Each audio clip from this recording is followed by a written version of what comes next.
weird stuff is happening with the convicted felon Kankles McTaco Tits, who, for expediency, I'm just going to refer to as Kanks.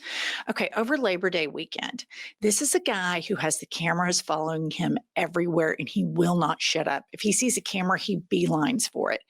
It has been crickets. The press has been yards and yards away, having to zoom in, and he looks like hammered dog shit, you guys. And I mean, and that's for him to look worse is saying something, but that's how dire this situation is. So these photographs start dropping from the press pool. Put up the first one.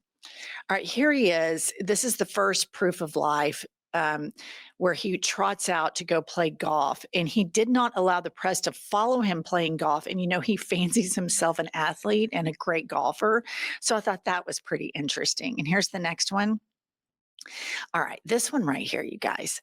I don't know where his hair is. You know, his hair's always outside of the cap, Yeah. and I don't see any hair here. It is Puff the Magic Dragon, if I've ever seen it in my life, with the face. I mean, it's just as puffy as it gets. And let's go to the last one. Here he is in the car. And I don't know if he's asleep. I don't know if he's had a mini stroke. I don't know what's going on. But the question is, who's running the country?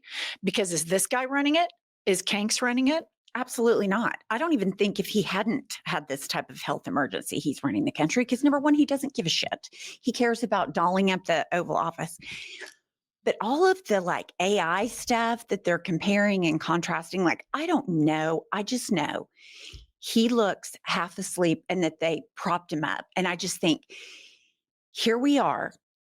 We have all this stuff globally going on with Russia and China and India, and our guy looks half dead. All right. So here, the White House keeps trying to trot out proof of life stuff. So here is an image they put out, and I am not like a photographic expert or anything, but I just want, if you're listening, I'll describe it to you. It's Kanks with this really forced smile next to some crusty white guy at some, you know, the Virginia Country Club. But if you look at the mirror, there's a girl in the mirror with no photograph. And then if you look to the right, there are two men standing there, or maybe that's a woman. I don't know, but it looks kind of photoshopped. And so they're really not helping the cause. But then Kanks himself sends out a proof of life tweet, which tells me he's in dire health. Right. And his tweet says, "Never felt better in my life. Also, DC is a crime-free zone, President DJT." All right. We always know he either telegraphs the exact opposite of what's going on. And so him saying he has never felt better in his life tells me this is a dire, dire health crisis. We have a Weekend at Bernie's style situation going on. It was just released that the White House press pool can cover an Oval Office announcement today at 2 p.m. Eastern time. So I don't know. I mean, you know, there's the person where you take your normal brain and you think, oh, he's had a stroke. He's going to resign from office because he can't speak. No. But then, you know, we never get what we want in Trump's America. And so I'm sure this is going to be some sort of wag the dog, fear mongering BS that he always promotes, or he's going to have his show and tell with executive orders. And let's remember that tomorrow there are going to be major Epstein developments. Abuse victims are going to be speaking and telling their stories. This is going to be damning for Donald Trump to put this to the top of the headline. And I mean, he does look like crap, but I wouldn't put it past him to create some sort of maneuver away from this, because that's how dire this Epstein stuff is. Here's another proof of life tweet that he put out, and this was yesterday. And Woody Allen wants to direct Donald Trump in another movie after 1998's Celebrity, a pleasure to work with and a very good actor. Okay, this is problematic on multiple fronts. Woody Allen is not perceived as somebody who I think the MAGA family values crowd would want to promote. That's first and foremost. Secondly, the fact that he's thinking he's going to star in a movie. I mean, seriously, they can't even get him to go out and talk in front of a microphone, and his face is puffed up like a bubble tick. Here's the thing. What amazes me about this whole Jeffrey Epstein scandal and Donald Trump in the deep, dark center of it is that nobody around him says, dude, Woody Allen is credibly accused of molesting his daughter. He married his adopted daughter. The day before Epstein victims testified before Congress, you can't be talking about Woody Allen. Like, the optics are bad. This is a man that's brilliant about the narrative, and he is his own worst enemy right now. And here's the thing. Wait, who's brilliant about the narrative? Donald Trump, I mean, he controls the narrative. He knows how to do it. Not I'm now. sorry, I just heard brilliant and Donald I know, Trump. it's and hard. Yeah, okay. I've thought about it all weekend, but it's just, I cannot believe nobody in his orbit says, you cannot be palling around and talking about working with another pedophile. But then I think he appointed a sexual abuser to the Department of Defense. I mean, the list goes on and on. Sexual depravity is a prerequisite, but it's just so funny. I'm like, dude, are you kidding me right now? No, he's dead serious, and I think that this is all a part of this overwhelming moral collapse that is on display in authoritarian regimes. And so we have just, I feel like we could be reaching the climax of this situation because his health in these photographs, I mean, let's just go to the cankles, the bruising, all of that was before he goes AWOL. All of that was when he's giving the microphone the blowjob, when he is talking about Hannibal Lecter. There has been a notable, documented decline of this man since before he was inaugurated. And now we're at the stage where he is being propped up and we're faking photographs. I mean, there was one image, Pumps, where they said, Trump on the golf course in Virginia, and behind Trump were palm trees. Okay.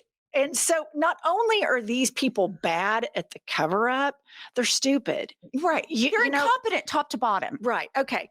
And then this is just a weird little thing that I saw that was happening over the weekend. They're literally throwing shit out of the windows at the White House. Play the clip. Open, which is weird. And then we're just chunking shit out the window. I mean, I don't know what's going on here. I don't know if this is a big trash bag full of his diapers. I don't know if this is, there's rumors that the bruising on the hand is because he's receiving some sort of intravenous treatment. I don't know what on earth is going on, but I do know this, and I don't know if it's a big deal or not, but I do know this. I know if shit was being thrown out the windows during a Joe Biden presidency. Oh my gosh. Or a Barack Obama presidency, Fox News would be demanding an impeachment immediately. And they would just go on and on about how you can't throw shit out the window. So I don't know what this hazard waste was, that it couldn't go out of the White House a normal way, that you're just chunking it out the window in a Jerry Springer style toss. But I also saw over the weekend, he put out the stone, the concrete on the Rose Garden. Right. And it's blaring music at all times, really loud, like Ave Maria is playing, blasting at the White House when nobody is sitting on the patio. And so during like day one or day two of Trump going AWOL with the media, I guess he was studying camera footage because some landscapers accidentally cracked some of the stone that he put down, and he cracked the case. He's sitting there probably in the security room. I'm sure they willed him in. And then he does this big tweet about it being damaged and that he was going to bill the landscaper for the damage. And this is a guy who doesn't pay his bills, right, who stiffs contractors. He has said that he paid for all of the Marie Antoinette wannabe renovations to the Oval. He says that he's paying for the ballroom that I think is the size of a Walmart supercenter. He says that he paid for the Rose Garden improvements. I know that these people weren't paid. No, I don't have evidence to that. I just know it. Well, because he doesn't pay his contractors. But did you also hear the National Guard in D.C. has not gotten paid yet. He's withholding paying them. Well, Andy sent them out there, these soldiers, the guy who, all of these MAGA voters, the triple Trumpers are like, we support the troops. I mean, they so say they support the troops. And they're out there picking up trash and putting down mulch for Trump. And he did their contract at 29 days, which prevents them from receiving health care. And had it been 30 days, because he doesn't give a shit about people. But I want to leave you all with one thing. Not only are all of us on the left noticing that Kank's health is in the shitter, people in the MAGA world are noticing it as well. Put up this tweet exchange. Nicholas J. Fuentes tweets, there is obviously something going on with Trump that the White House is covering up. This is literally Biden too. Roger Stone chimes in. I spoke to him on the phone today. He's fine and you are quite obviously R-word. I mean, these people, I saw this and I just thought, wow, bottom feeders unite in defense of Trump. And let's just say, alleged cover up of Biden getting old, at least there was a cover up. We can't cover this up. It's too far gone. All right. Please like and subscribe to our channel. And if you want to really support us, go buy our book, Life is a Lazy Susan of Shit Sandwiches. The link is below in the show notes. We'll see you all later today with more news, probably around the time that Kanks rolls his sick ass into the Oval. Bye.